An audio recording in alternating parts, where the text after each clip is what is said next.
Nasionalisme itu yang bayar Barat, Amerika, Israel dan sebagainya. Ini pikiran-pikiran akhir zaman, ini fitnah akhir zaman saudara. Jadi saudara-saudara, para tengku, para abu di Aceh ini ke depan harus siap-siap. Kalau di negeri kita ini sudah lama dijalankan. Ke depan ya mungkin khawatir tambah parah. Karena negara-negara Arab sendiri itu sudah terlalu jauh. Bayangkan 7 tahun yang lalu kita kalau pergi umroh ke Arab Saudi, itu Arab Saudi masih steril waktu itu. Petugas imigrasi semuanya laki-laki masih. Kalau kita mau haji atau umroh. Sekarang kalau kita ke Tanah Suci, petugas imigrasi sudah perempuan semua, gak ada yang laki-laki sama sekali. Dan sudah gak pakai cadar. Dulu kalau kita umroh, lalu hotelnya di sekitar Masjidil Haram. Biasanya di bawah hotel, lantai bagian bawah itu kan banyak pertokoan, kedai-kedai. Dulu yang jaga laki-laki semua. Sekarang di sekitar Masjidil Haram yang menjaga pertokoan banyak perempuan. Tidak pakai cadar ya masih lumayan dan rambutnya kelihatan. Na'udzubillah min dzalik. Ini apa namanya? Ini akan mengikis kepercayaan umat Islam, iman umat Islam di mana-mana. Karenanya ke depan kita ini memang perlu ya jaga-jaga. Perlu tetap membentengi umat dengan ajaran-ajaran Islam yang sahih. Apakah tentang batasan aurat, tentang batasan pergaulan laki-laki dan perempuan, lebih-lebih tentang ajaran-ajaran akidah pokok di dalam agama Islam. Ini penting. Mengapa? Tantangan yang dihadapi sekarang ini sangat kompleks. Ini info tentang pemikiran global yang sekarang ini sedang melanda dan mengancam umat Islam. Nah, di Indonesia sendiri, di Indonesia itu ya juga masuk aliran-aliran di luar Ahlus Sunnah wal Jamaah yang berkembang itu banyak, nggak bisa dihitung. Ada berapa? Kalau di Aceh sendiri saya tidak tahu ada berapa. Tapi setiap jumpa dengan kawan-kawan Aceh selalu ada aliran-aliran baru yang berkembang. Itu di Aceh sendiri. Saya meneliti dengan teman-teman di Jawa Timur. Aliran sesat area Surabaya ke timur, separuh Jawa Timur itu tercatat sekitar 250. Itu separuh Jawa Timur. Berarti kalau dipukul rata, kira-kira di Jawa Timur ada 500. Di Pulau Jawa ada 6 provinsi. Kalau 500 dikali 6 berapa? Kira-kira 3000. Di Indonesia ada 30 provinsi lebih. Ya mungkin karena penduduknya sedikit, tapi jangan dikira di Sumatera walaupun tiap provinsi penduduknya sedikit, jangan dikira aliran sesat tidak banyak. Saya setiap kesini dari dulu sering menerima informasi aliran-aliran baru. Cuman dari semua aliran ini yang paling besar dan merebak di mana-mana pertama Wahabi. Wahabi ini di mana-mana ada. Kemudian Syiah. Cuma Syiah tidak terlalu banyak. Di Aceh ada juga orang Syiah ya. Dan Syiah ini yang ramai di Jawa. Kalau di Sumatera yang jelas ada pengikut Syiahnya itu di Palembang. Karena di Palembang pusatnya para habaib. Kalau di daerah-daerah lain juga begitu. Kemudian selain Wahabi dan Syiah, ini liberalisme pluralisme. Liberal dan plural. Liberalisme pluralisme. Ini tantangan umat Islam ke depan.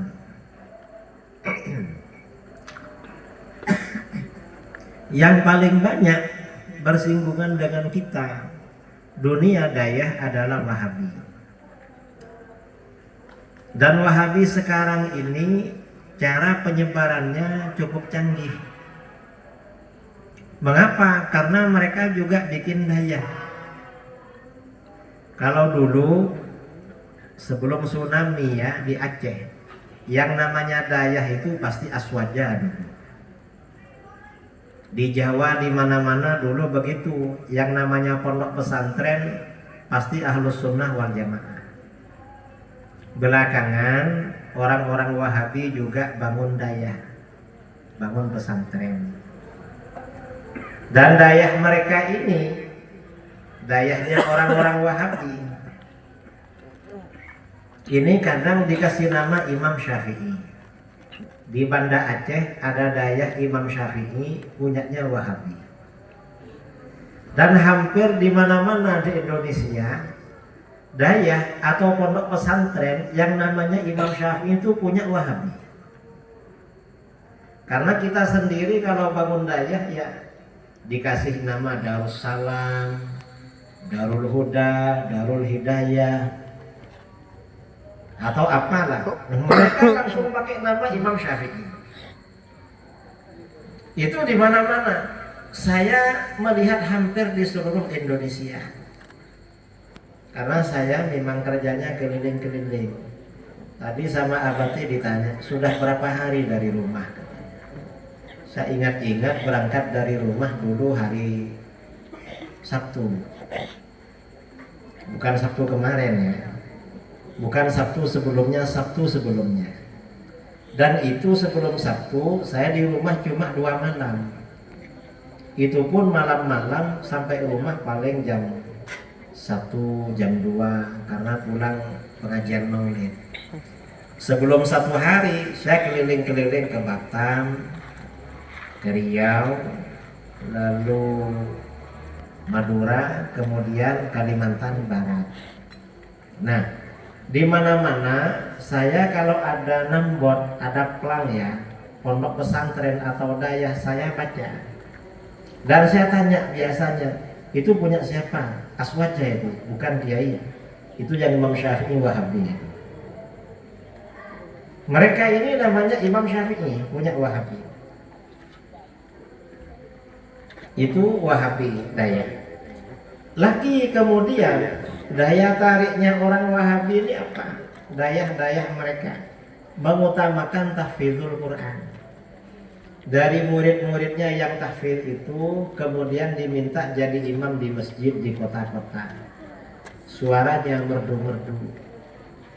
Dan kalau menjadi imam baca surat yang panjang-panjang. Sementara tengku kita kalau menjadi imam kadang suratnya pendek-pendek. Ketika khutbah Jumat, ustadz-ustadz kita ya yang alumni dayah khutbahnya berapi-api. Begitu menjadi imam yang dibaca surat Al-Kafirun dan surat Al-Ikhlas.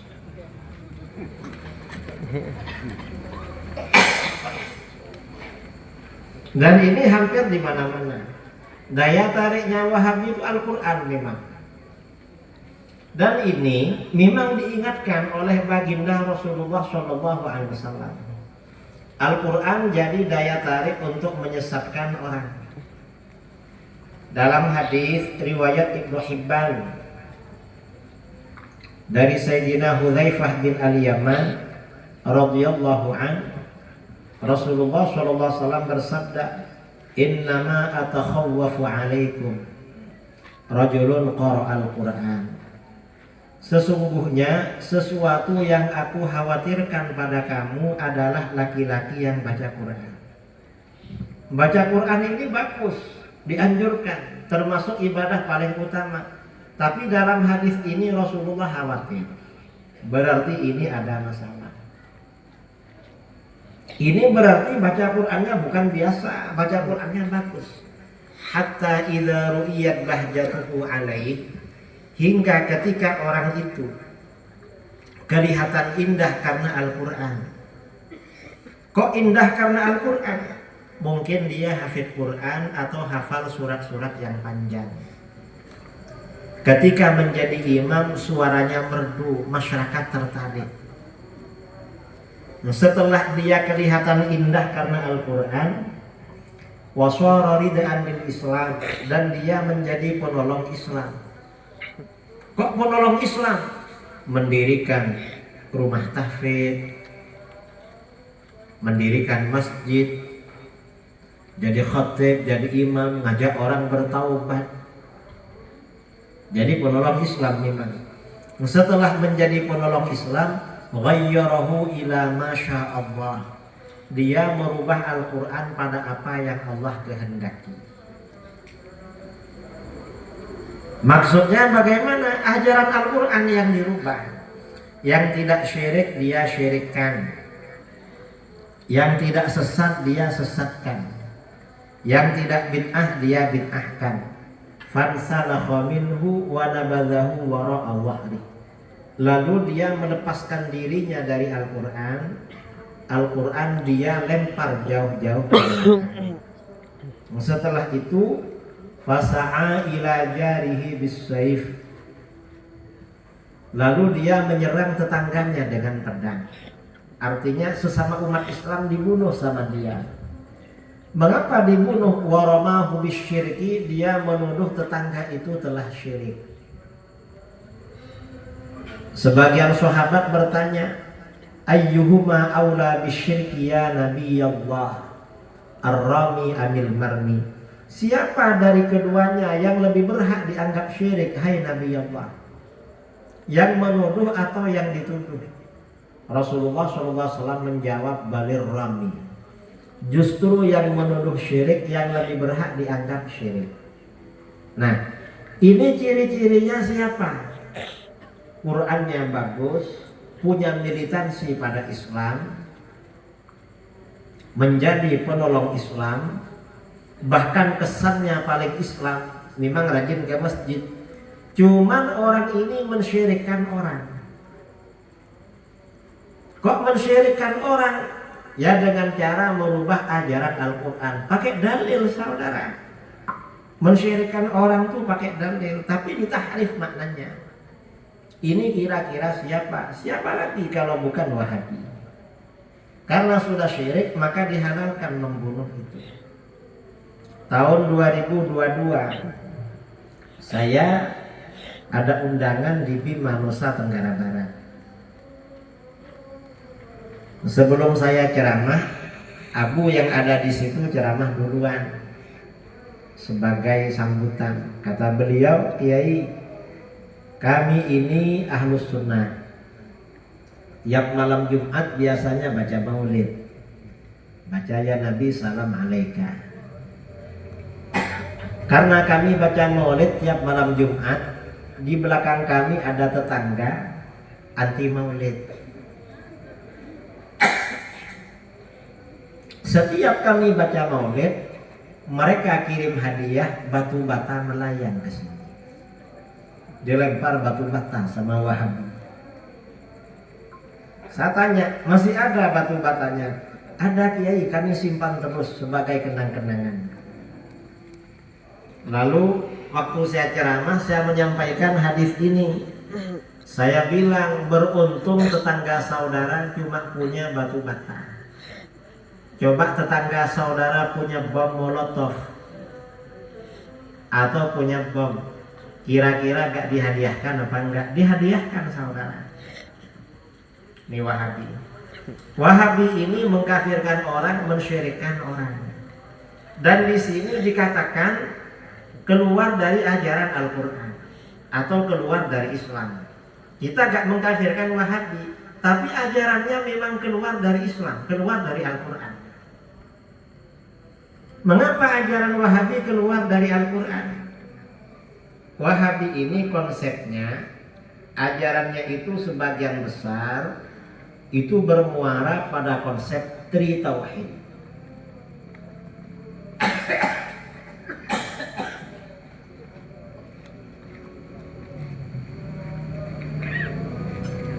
Tauhid dibagi tiga: tauhid rububiyah, tauhid uluhiyah, tauhid asma wa sifat.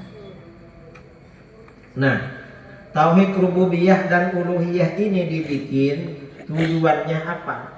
Tujuannya mensyirikkan umat Islam yang bertawassul. Orang yang bertawassul, bertabarruk, beristighatsah dianggap syirik. Dasarnya apa? Pakai ayat Al-Quran yang mereka tahrif. Kata mereka, orang-orang musyrik yang menyembah berhala, ketika ditanya, mengapa kamu menyembah berhala? Mereka menjawab, ma na'buduhum illa liyuqarribuna ilallahi zulfa. Kami tidak menyembah berhala, melainkan agar berhala-berhala itu mendekatkan kami kepada Allah sedekat-dekatnya.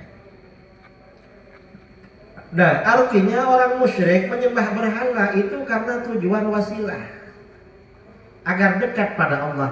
Kamu bertawassul dengan nabi dan wali itu berwasilah agar dekat dengan Allah. Orang musyrik kafir, kamu kafir juga. Padahal ini beda dengan praktek yang kita lakukan. Kalau orang musyrik kepada berhala memang menyembah. Makanya Al-Quran menggunakan narasi ma na'buduhum illa liyuqarribuna. Kami tidak beribadah melainkan, kami tidak beribadah kepada berhala-berhala melainkan agar berhala-berhala itu mendekatkan kami kepada Allah. Artinya orang musyrik itu memang menyembah berhala. Kalau kita yang bertawassul itu ibadahnya kepada Allah. Mutawassal seorang nabi atau seorang wali yang kita jadikan sarana dalam bertawassul atau mutawassal itu hanya sebagai wasilah aja, bukan kita sembah. Ini cara Wahabi. Dan ini Wahabi ini mentahrif ini tidak hanya mengatakan umat Islam ini syirik, tapi Wahabi ini pikirannya yang keluar dari Islam, mereka sampai-sampai mengatakan orang musyrik seperti Abu Jahal dan Abu Lahab itu orang yang bertauhid rububiyah. Ini kata mereka. Jadi orang musyrik dianggap orang bertauhid, orang Islam dianggap syirik.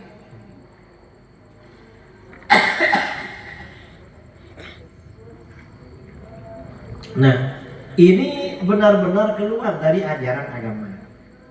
Kok dianggap syirik oleh mereka karena bertawassul, sementara orang musyrik dianggap bertauhid rububiyah. Ini keluarnya mereka dari ajaran Islam. Ya mereka tidak kafir, cuma ajarannya, fikrahnya, akidahnya keluar dari Islam. Bilang Abu Jahal dan Abu Lahab bertauhid. Dan ini terang-terangan di kitab-kitab mereka. Di kitab Wahabi ya, ada kitab Wahabi namanya Kaifa Nafhamut Tauhid, karangan Syekh Muhammad bin Ahmad Bashmil. Kalau di dekat-dekat sini ada kitab Wahabi, biasanya punya kitab itu. Karena oleh ustadz-ustadz Wahabi di mana-mana dibagi-bagi gratis kitabnya. Di kitab Kaifa Nafhamut Tauhid halaman 16 ada bab Tauhidu Abi Jahlin wa Abi Lahabin. I'tiqad Wahabi tentang ketauhidan Abu Jahal dan Abu Lahab. Jadi dari firqah-firqah Islam yang ada di luar Ahlus Sunnah, tidak ada yang mengkultuskan Abu Jahal dan Abu Lahab dengan menganggap mereka orang bertauhid, kecuali Wahabi. Lalu di kitab itu dikatakan Abu Jahlin wa Abu Lahabin wa man ala dinihima minal musyrikin kanu yu'minuna billah wa yuwahhidunahu fir rububiyyah khaliqan wa raziqan muhyiyan wa mumitan darran wa nafi'an wa la yusyrikuna fi dzalika syai'a. Abu Jahal dan Abu Lahab dan orang-orang yang sefrekuensi dengan mereka, orang-orang musyrik yang selevel dengan mereka, mereka sebenarnya selalu beriman pada Allah dan mentauhidkan Allah dalam perkara rububiyah. Bahwa Allah Maha Pencipta, Maha Pemberi rizki, Maha menghidupkan, Maha mematikan, Maha mendatangkan madarat, Maha mendatangkan manfaat. Orang musyrik seperti Abu Jahal gak syirik sedikit pun dalam hal itu. Ini akidahnya kias dalam ibadah karena mereka mengerti hadis. Sekarang ini karena dunia pesantren, dunia dakwah memang lemah dalam ilmu hadis, jadi bulan-bulanan Wahabi. Makanya mereka ngomong kembali pada Quran dan hadis. Ini mereka. Dan itu andalan aja. Ini masalah fikih ya. Masalah fikih secara teoritis Wahabi gak mau kias. Padahal gak mau kias itu bahaya. Karena itu menjadi ijma di kalangan para ulama. Kemudian karena Wahabi ini tidak bermazhab, Wahabi kan gak bermazhab, akhirnya fatwa-fatwa yang muncul itu bertentangan dengan fatwa-fatwanya, tidak hanya melanggar mazhab tapi keluar dari Al-Quran dan Sunnah. Ini contoh, kita orang Aceh, orang Jawa, kalau ada keluarga meninggal biasanya bikin acara samadiyah atau tahlil. Berapa lama? 7 hari. Setelah baca samadiyah, tahlil, dibagi makan, betul? Masih makan kan? Kalau Wahabi kedua-duanya bid'ah, samadiyahnya bid'ah, ngasih makannya bid'ah. Ini mereka. Kalau kita ke bid'ah, mengapa? Samadiyah tahlil itu bacaan zikir untuk mendoakan orang mati. Dan yang pertama kali melakukan adalah baginda Rasulullah SAW.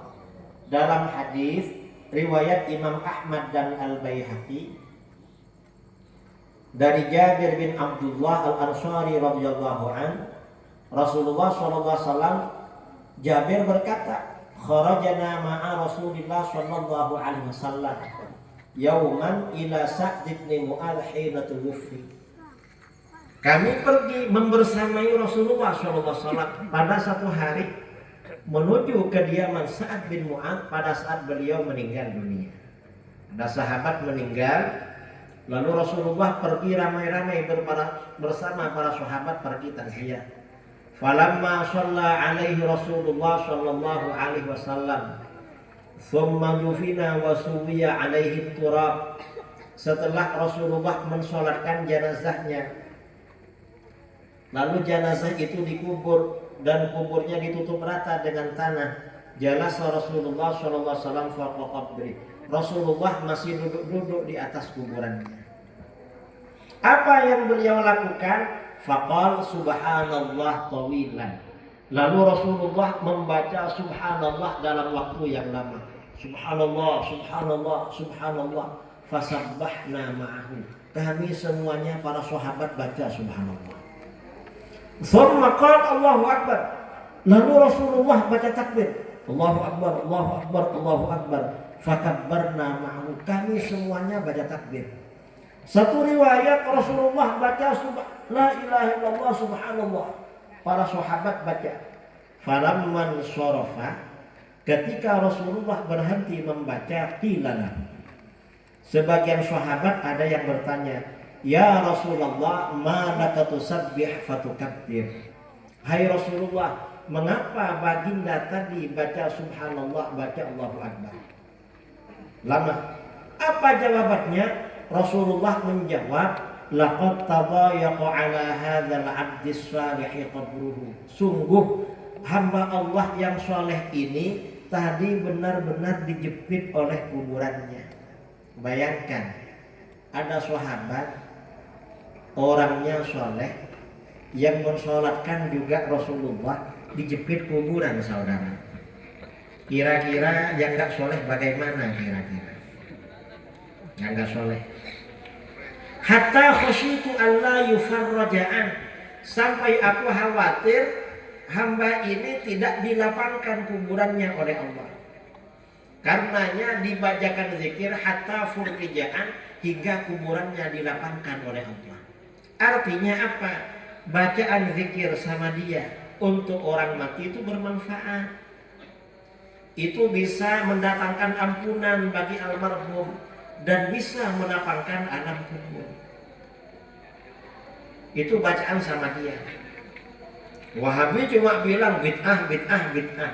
Ya namanya saja Wahabi, wawasan hanya bid'ah. Apa saja dia bilang bid'ah karena wawasannya cuma bid'ah. Dan ini saudara, bacaan-bacaan dalam samadiyah, dalam tahlil, itu masing-masing ada dalilnya semua. Abu-abu kita ini dulu alim-alim saudara, karena alumni Mekah dulu. Yang banyak ulama-ulama dulu di Jawa, di Sumatera itu belajarnya ke Mekah. Ada dalilnya semua tuh sama dia. Kemudian lagi yang mereka persoalkan apa lagi? Yang mereka persoalkan juga ini, kenduri makanan, ngasih makanan. Nah, ngasih makan orang mati itu kan sedekah. Sedekah untuk orang mati itu dianjurkan dan pahalanya sampai memang. Itu hadis-hadisnya banyak, sedekah untuk orang mati. Kalau dalam kitab Riyadhus Shalihin, riwayat Bukhari Muslim, an Aisyah radhiyallahu anha, anna rajulan atan Nabiy sallallahu alaihi wasallam faqala, seorang laki-laki datang kepada Nabi sallallahu alaihi wasallam lalu berkata, ya Rasulullah, inna ummi uftulitat nafsaha wa lam tusib. Hai Rasulullah, sesungguhnya ibuku tiba-tiba meninggal dunia dan belum sempat berwasiat. Wa uraha law takallamat tasaddaqat. Saya kira kalau ibuku sempat berbicara pasti berwasiat untuk bersedekah. Afalaha ajrun in tasaddaqtu anha. Apakah ibuku dapat pahala kalau aku bersedekah untuk beliau? Apa jawaban Nabi? Nabi SAW menjawab, na'am, iya. Artinya apa? Ibumu dapat pahala. Begitu dalil-dalil sedekah untuk orang mati ini disebarkan, ada orang Wahabi kirim video, kata dia apa? Gak apa-apa sedekah untuk orang mati. Cuman, nah ini masalahnya kata Wahabi. Kalau mau sedekah untuk orang mati jangan pakai makanan, jangan pakai minuman. Pakai apa? Mau sedekah untuk orang mati bangun masjid. Loh, kalau setiap ada orang mati kita bangun masjid, gimana kira-kira kampung kita ini? Masa tiap beberapa meter ada masjid? Kan gak mungkin. Ini mereka. Dan memang para ulama ini ketika ada orang meninggal, sedekahnya pakai makanan. Ya karena memang di dalam kitab-kitab fikih afdhalus shadaqah al-ma' thumma ta'am.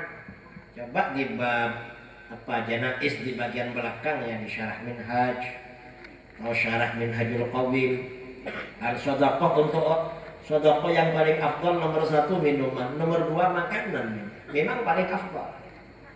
Karena kita kalau pergi kemana-mana yang dicari dulu minuman dan makanan, baru cari masjid.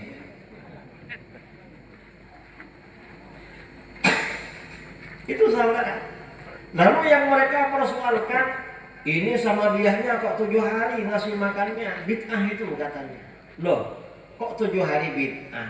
Mau 10 hari, mau 100 hari, 500 hari, gak masalah. Yang penting kita mau ngasih makan orang 100 hari uangnya ada, itu aja. Kemudian tetangga kita juga tidak bosan datang tiap malam, gak apa-apa. Mereka ini memang wawasan hanya bid'ah. Mengapa? Karena itu ada isyarat dari Rasulullah SAW. Dalam hadis riwayat Imam Ahmad dari Amr bin Al-As. Amr bin Al-As radhiyallahu anhu berkata, "Kana al-As bin Wa'il nazara fil jahiliyah ayyal harami atabadanatin." As bin Wa'il bernazar pada masa jahiliyah, dia orang musyrik, akan menyembelih 100 ekor unta. Belum sempat menunaikan nazarnya meninggal, dan meninggalnya musyrik. Fanahara Hisham bin Al-As hallahu khamsan wa khamsina badana. Lalu anaknya yang tertua Hisham bin Al-As menunaikan nazar bapaknya menyembelih 55 ekor unta. Sama-sama musyrik ini, bapak dan anaknya musyrik. Kemudian setelah Amr bin As masuk Islam, fas'altu an dzalika Rasulullah sallallahu alaihi wasallam. Saya bertanya kepada Rasulullah, "Rasulullah, gimana kalau sisa nazar ayah saya tunaikan? Abang saya baru menyembelih 55 ekor unta. Ini sisa 45 ekor. Boleh enggak?" Ternyata apa? Rasulullah SAW menjawab, "Amma abuka lau aqarra bit tauhid fahajajta anhu au tasaddaqta au at'amta anhu nafa'ahu dzalik." Adapun ayah kamu, seandainya ayah kamu itu bertauhid, bukan orang musyrik, lalu kamu berhaji untuk ayah kamu, atau kamu bersedekah untuk ayah kamu, atau kamu ngasih makan orang untuk ayah kamu, itu bermanfaat. Masalahnya bapak kamu meninggalnya musyrik.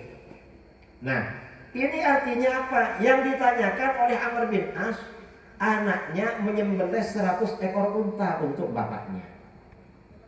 Yang penting muslim, kata Rasulullah, yang penting bertauhid. Biasanya kalau di Jawa, untuk acara sama dia, kalau orang yang ekonominya menengah ke atas tuh nyembelih sapi.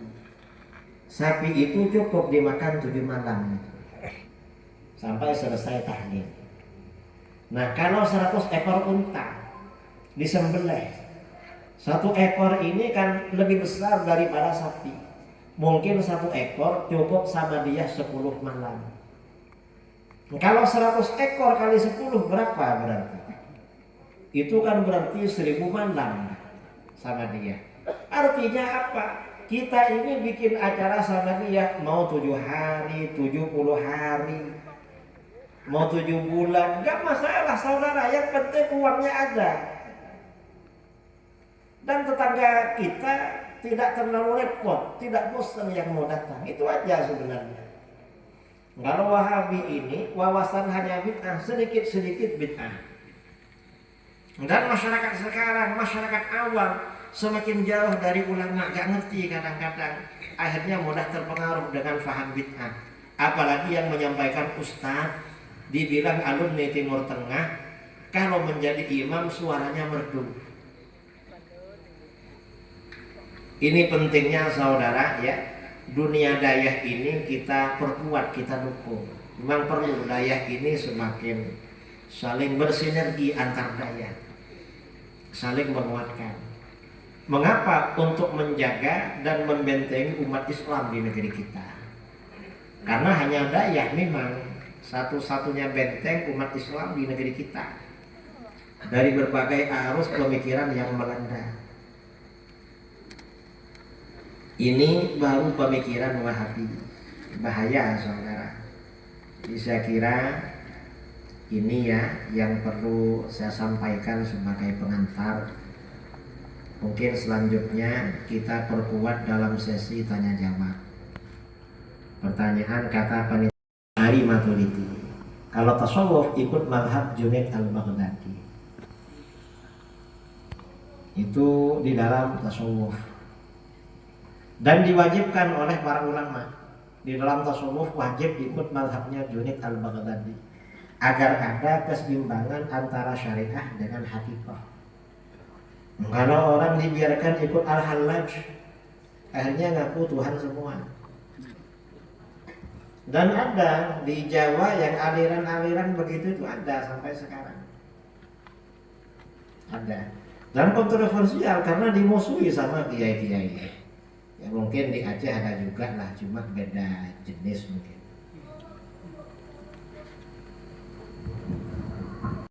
Apa? Jangan disamakan dengan Imam Nawawi. Atau mungkin Imam Nawawi yang sekarang ya, yang tetangga kita. Kalau dengan Imam Nawawi dulu ya nggak bisa. Saya perhatikan, saya pernah jumpa yang pernah ngisi acara di Sulawesi. Pesertanya sebagian majelis tarjih. Bahasa Arab tuh nggak bisa baca kitab. Itu yang alim-alim biasanya orang NU, alumni Dayah biasanya. Nah, di Muhammadiyah ini mengapa ada majelis tarjih? Dulu pada masa pendirinya Kiai Ahmad Dahlan nggak ada majelis tarjih. Karena Muhammadiyah pada awalnya dulu aswaja. Fikihnya Syafi'i, tasawuf juga, akidahnya Asy'ari. Dan ketika Ki Hasyim Asy'ari masih hidup sangat menjaga kepada Muhammadiyah. Di Jawa itu kiai-kiai sebagian memang disuruh masuk Muhammadiyah, kiai-kiai Dayah itu, untuk menjaga Muhammadiyah tetap aswaja. Nah, setelah kiai-kiai ini banyak wafat, akhirnya apa? Karena Muhammadiyah gak punya kader keilmuan, akhirnya terpengaruh dengan Wahabi. Setelah terpengaruh dengan Wahabi, untuk melegitimasi fatwa-fatwanya dibentuklah namanya Majelis Tarjih.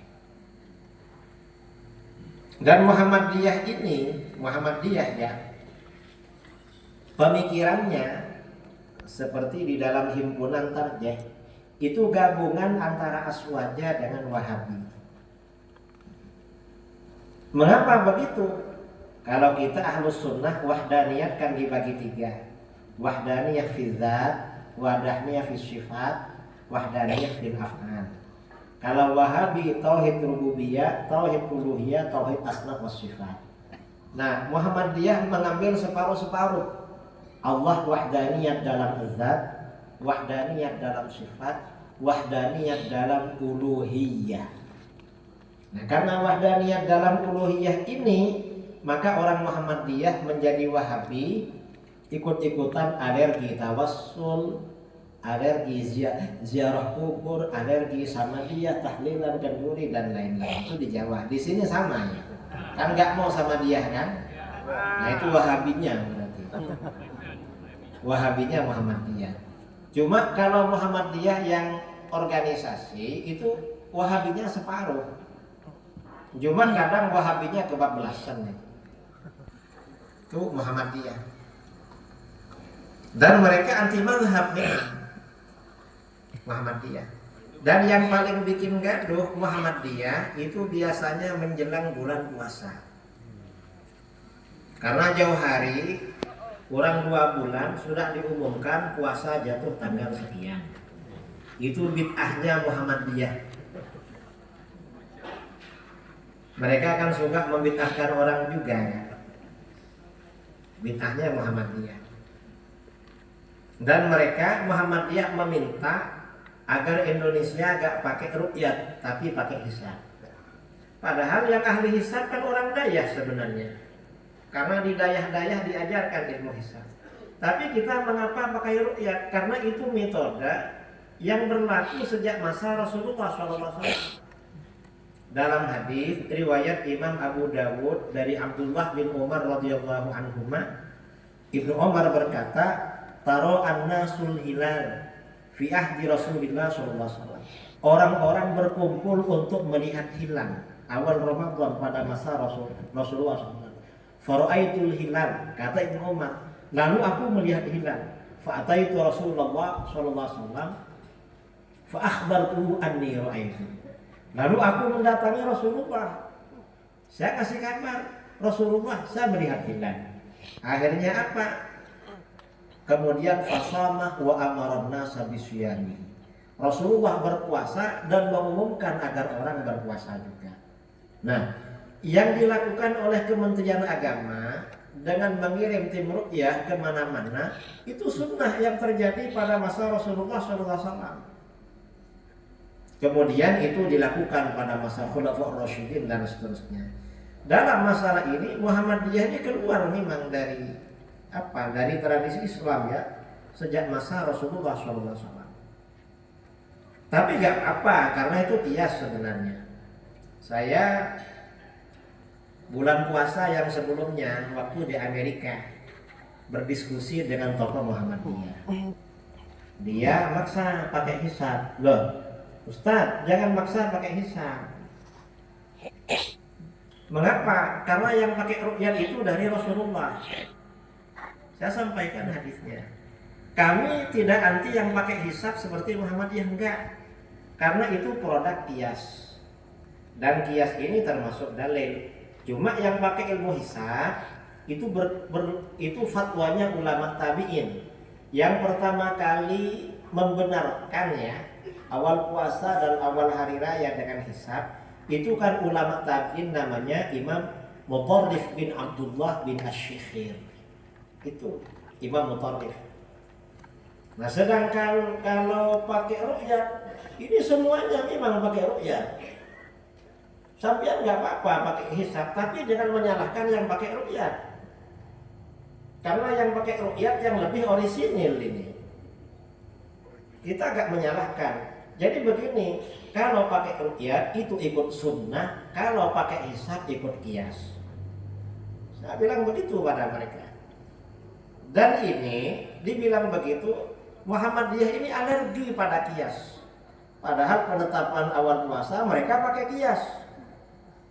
Mereka alergi qiyas, ikut Wahabi, ikut-ikutan membid'ah-bid'ahkan amalannya mereka. Itu Muhammadiyah ya. Ya macam itulah Muhammadiyah. Kemudian Muhammadiyah ini juga anti sholat qabliyah Jumat. Lalu anti tongkat. Di masjidnya biasanya gak ada tongkat kan? Ya. Masjidnya Muhammadiyah. Dan azan Jumat sekali, gak mau azan Jumat 2 kali. Padahal azan yang pertama itu sunnahnya Sayyidina Utsman Khulafaur Rasyidin. Kita pakai azan 2 kali, lalu khutbah pakai tongkat. Yang pakai tongkat itu sunnahnya Rasulullah SAW. Rasulullah khutbah pakai tongkat, Khulafaur Rasyidin pakai tongkat. Muhammadiyah gak pakai. Ini bedanya. Artinya yang kita ini benar-benar ahlus sunnah wal jamaah. Baik. Imam Maturidi ini menggabungkan dalil akli dan dalil nakli.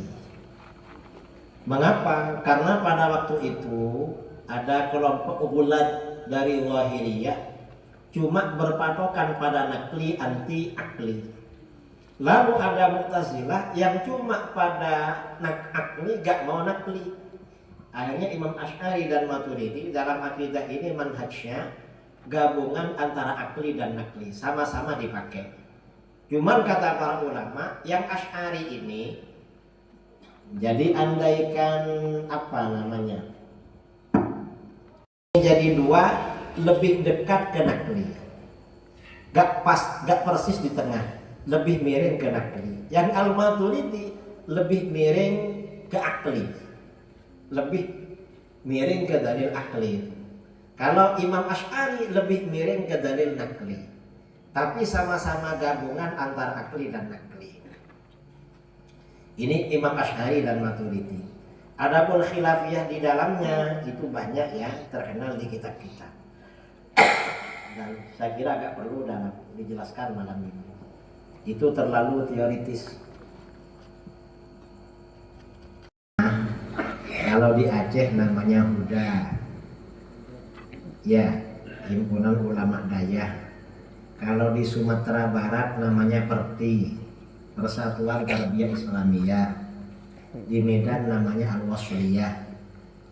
Kalau di Indonesia yang paling besar namanya Nahdlatul Ulama. Kemudian kalau di Nusa Tenggara Barat Nahdlatul Wathon. Kalau di Sulawesi dan ke timurnya namanya Al-Khairat. Itu Ahlus Sunnah wal Jamaah itu. FPI termasuk Ahlus Sunnah wal Jamaah.